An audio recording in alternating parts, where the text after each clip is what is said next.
Halo saudara, dari Arlington, Virginia, saya Helmi Yohanes dan tim VOA kembali hadir dengan serangkaian berita Amerika Serikat dalam segmen Sapa Dunia. Pemerintahan Presiden Biden dilaporkan sedang merencanakan kemungkinan pemberian vaksin tambahan atau suntikan booster kepada lebih banyak warga Amerika. Ini menyusul keputusan otoritas kesehatan Amerika untuk memberikan suntikan ketiga bagi warga dengan penurunan kekebalan tubuh. Dengan kasus COVID melonjak di seluruh Amerika, pemerintahan Biden bersiap untuk kemungkinan memperluas suntikan tambahan bagi lebih banyak warga Amerika mulai September atau Oktober mendatang.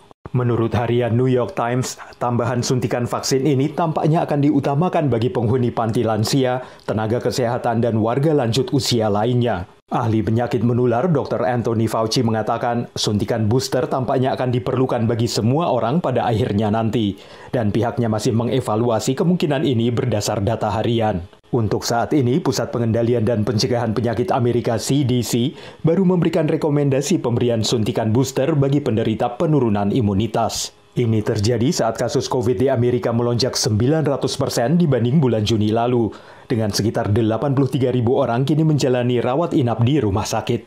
Menurut ABC News, lebih banyak anak yang terpapar COVID dan rumah sakit di beberapa wilayah kehabisan ruang perawatan intensif bagi anak-anak. Sementara itu, Gedung Putih melaporkan naiknya tingkat vaksinasi dengan hampir 1 juta orang yang divaksin dalam sehari pada Jumat kemarin.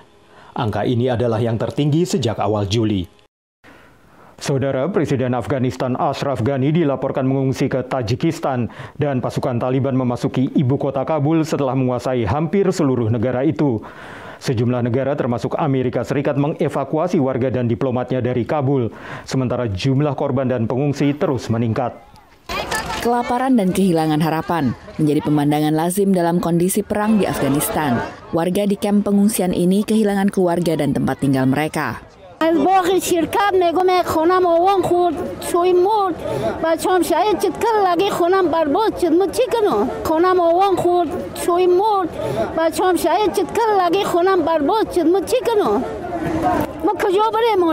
Sejak Mei, serangan kelompok Taliban meningkat dan dalam beberapa minggu belakangan mencapai kota dan daerah tempat tinggal warga sipil. Sejumlah negara menarik diplomat dan warga negara mereka dari Afghanistan. Inggris dan Amerika Serikat mengirimkan pasukan untuk mengevakuasi warga masing-masing.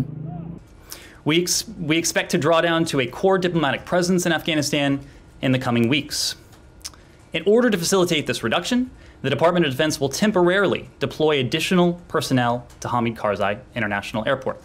Pengamat menilai kekalahan pasukan Afghanistan akibat ketidakpercayaan pasukan terhadap pemerintahnya. The Afghan military is fighting for a government that many are see as corrupt.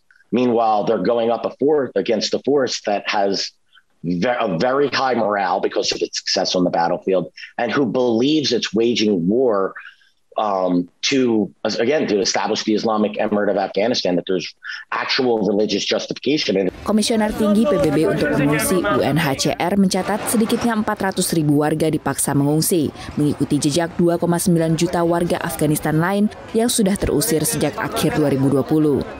Demikian laporan VOA. Beralih ke aplikasi ponsel yang semakin luas penggunaannya, yakni tidak sekedar untuk memenuhi kebutuhan dasar seperti transportasi, penginapan, ataupun antaran makanan. Sebuah aplikasi baru memberikan kesempatan kepada para pengguna untuk menikmati kolam renang di dekat rumah mereka. Di kawasan Queens, New York, Carmen menyiapkan rumahnya untuk tamu. Bukan untuk menginap seperti layaknya Airbnb, tapi untuk layanan terbaru yang bisa dipesan online lewat aplikasi ponsel, Swimply. Layanan berbagi kolam renang dengan tarif per jam. At first, I was a little reluctant because I said, I don't know who's coming. I want to make sure they feel comfortable and I feel comfortable. But it's been the best experience. To have someone enjoy my home as much as me and make it feel like their own is something very special. Kepada kantor berita Reuters, Carmen menceritakan siapa saja yang menjadi klien utamanya. Usually, I get a lot of renters from the city who are living in apartment buildings or in homes with probably no backyards. And they come here and they have a wonderful time. They call it a staycation. Yes. Untuk berwisata di tengah pandemi tak perlu jauh-jauh. Itulah yang ditawarkan Swimply. Staycation alias wisata tanpa meninggalkan kota sendiri menjadi pilihan. Our vision really is the extension of the sharing economy beyond the functional, right? The sharing economy, Uber, Airbnb, very functional. Hospitality, transportation, things you need every single day. What we're trying to do is to extend the sharing economy to the experiential. Things you want to do, to give you a feeling of luxury, a feeling of a lifestyle that you couldn't necessarily afford, but now you can. Right? That's what we're trying to do. It's an extension of the sharing economy. And to those ends, we're going to explore every possibility. Satu dampak lain menurut Asher, orang jadi saling mengenal antara yang berbagi fasilitas rumahnya dengan yang menyewa. Demikian laporan tim VOA. Saudara, menyambut peringatan ulang tahun ke-76 kemerdekaan Republik Indonesia, sejumlah pesepeda mengadakan acara Goes Merdeka bekerjasama dengan KJRI San Francisco. Para pegoes ini datang dari beberapa kota besar Amerika dan menelusuri jalan-jalan kota San Francisco sembari tetap mematuhi prokes COVID-19. Ini adalah goeser dari San Francisco Bay Area, Houston, dan Los Angeles, peserta Goes Merdeka yang diadakan KJRI San Francisco untuk merayakan HUT Kemerdekaan Republik Indonesia ke-76. Dan ini merupakan satu kegiatan untuk memupuk persatuan kesatuan di antara masyarakat dan diaspora Indonesia, khususnya pada saat pandemi ini. Sekitar 90 pesepeda peserta Goes Merdeka, termasuk warga Amerika, diminta menerapkan protokol kesehatan, memakai masker ketika berhenti dan istirahat, serta mengisi kuesioner mengenai kondisi kesehatannya. Di situ salah satunya ada pertanyaan, apakah sudah vaksin, apakah juga ada demam dalam beberapa hari terakhir, seperti itu.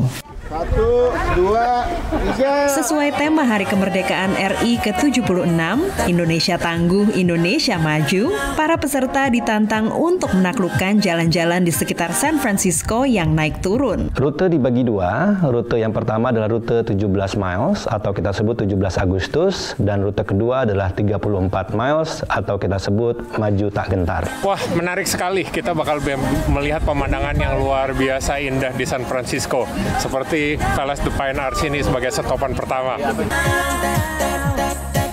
Goes di San Francisco first time ini, kita dari LA jauh-jauh, sangat senang. Goes Merdeka memang menjadi ajang silaturahmi dan rekreasi sehat bagi diaspora Indonesia pecinta sepeda setelah cukup lama hanya dapat bertemu secara virtual. Dari San Francisco, California, VOA. Saudara, kami akan kembali dengan Sapa Dunia Senin depan. Terima kasih atas perhatian Anda. Dari Arlington, Virginia, saya Helmi Yohanes dan tim VOA.